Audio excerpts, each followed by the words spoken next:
go. So I'm going to talk today about nature-based solutions for wildlife conservation. And nature-based solutions it's the buzzword. It's what we're hearing all about at the moment. But I know for myself, and I think for a lot of people, yeah, sounds good, but what does that exactly mean?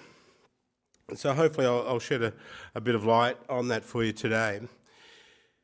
But they are, and I'm not going to read out all the slides, there's a lot of information there. Probably the one to focus on here is that middle dot point. That is the IUCN definition of a nature-based solution, about leveraging nature and the power of healthy ecosystems to protect people, optimise infrastructure and safeguard a stable and biodiverse future. The last dot point is the WWF definition.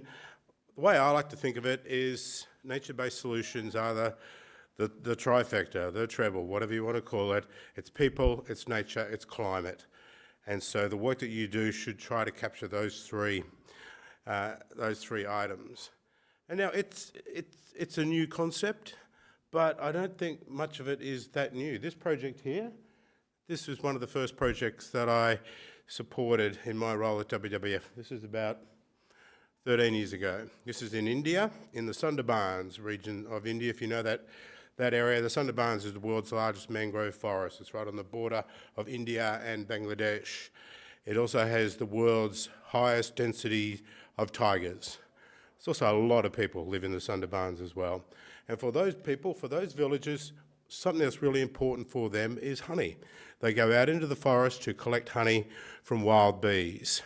Going out into the forest, though, makes them vulnerable to attack and death from tigers. The villagers then go out and kill a tiger. So it's not a very good situation for the villagers or for tigers either. So my colleagues at WWF India came up with this really innovative idea, and that was, well, why don't we let the bees go into the forest and the villagers can stay out of it? So they hired some apiarists, beekeepers if you like, and they placed beehives outside of the forest. The bees could fly in and get their nectar, but the honey was being produced outside the forest. Those villagers no longer had that risk of an interaction with the tiger. Tigers weren't being killed out of retaliation. This is called blood-free honey. That's what the project is. So this is a great example. People benefit, nature benefits, and what we're finding out just now, very recent research is showing that forests with tigers sequester far more CO2 than forests that don't have tigers. So even though this is an old project, this is a great example of a nature-based solution. And it's about putting people at the centre of our conservation efforts. An inclusive conservation approach takes that even further.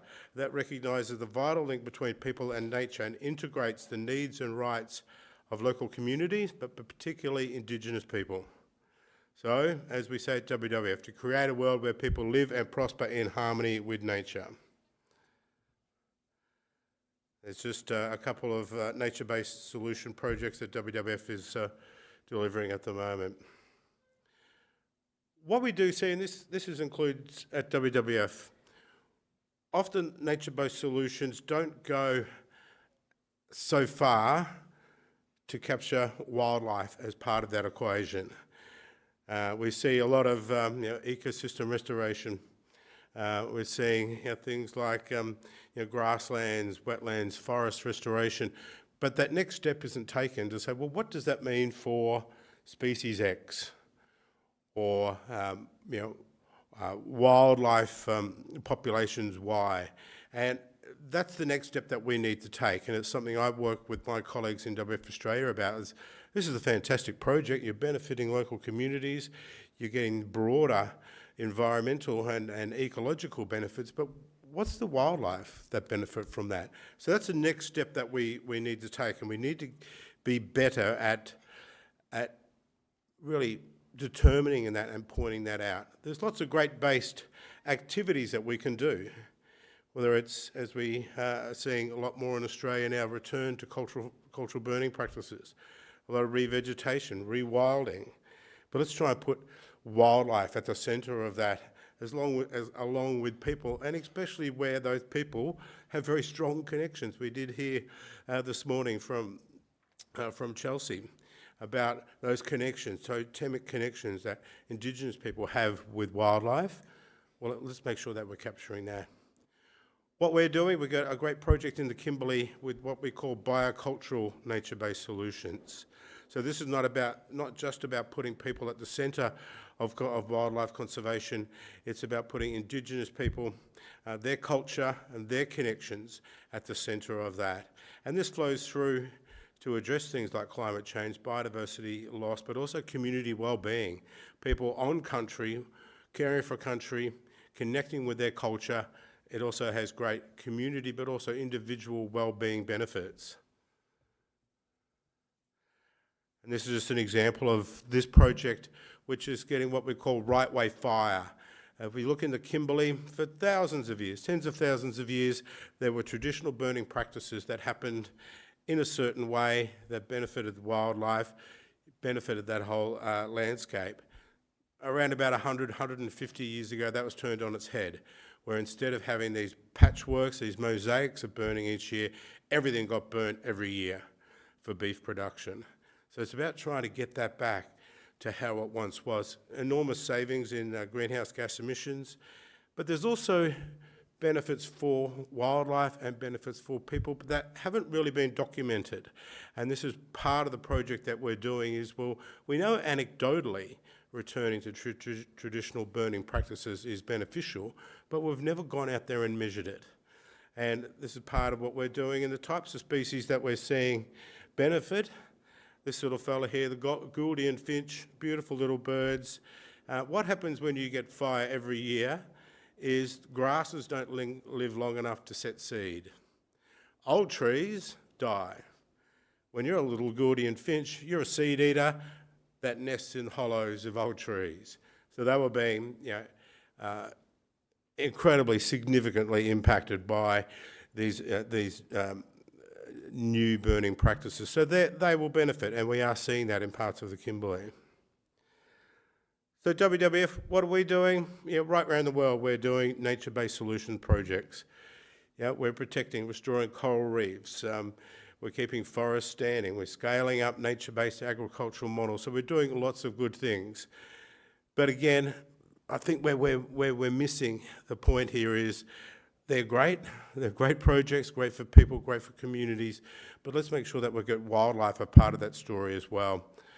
So I've gone through a lot of the projects that we're doing right around the world, and this is one that stood out because it did have that connection to a wildlife species. And this is a project in Sarawak in Malaysian Borneo, and this is about Irrawaddy dolphins, river dolphins, really important cultural species to local communities there, and they depend on mangrove habitats to generate the food that these dolphins eat. Those mangroves are also very important for local fisheries and livelihoods. So part of the project is restoring mangroves. It's about managing fishing effort, where fishing can take place and where it can't. It's about ensuring that all of the community is involved in these efforts as well. And we're starting to see that youth, women are being able to participate in this project. They've got about 9,000 hectares of mangroves that are being now conserved or sustainably managed. And it's benefiting their dolphins, and they see there could be ecotourism opportunities for them there. So a lot of great benefits. And as I said, they're putting a species right at the heart of that. And there we go. I don't know how well that shows up, but there's the, if you've ever been out in a boat spotting river dolphins, that's about as good as you see. But now Andrew did make the point that we were asked for some recommendations. I listened. I've got my 5 recommendations here, so I'll go through them quickly, and that might get us through to time. So my 5 recommendations for wildlife conservation: engage early with local communities and place them at the centre of conservation action. People have to be part of it. You will never have all the information you need, so don't delay. Learn as you go, and if required, apply adaptive management. And there's a good example of this. The Christmas Island pipistrelle, the little bat on Christmas Island, disappeared because people wanted to get more information. We need more information. We need more information. By the time they act, the little bat was gone. Collaborate, collaborate, collaborate. No one organisation can do it all. Find partners and play to your strengths. Don't be overcome by fear of failure. It is better to try and fail than yield to extinction through inaction. The biggest risk we take is to do nothing. So get out there and try. If you fail, that's okay. You learn from it and you go again. So be prepared to take risks. And they might just give us that chance in the fight against extinction. We know that the clock is ticking and it's getting closer and closer to midnight. So take a risk, take a chance, partner, do all these things. Be prepared to act even though you don't have all the information you need, and put people at the centre of conservation.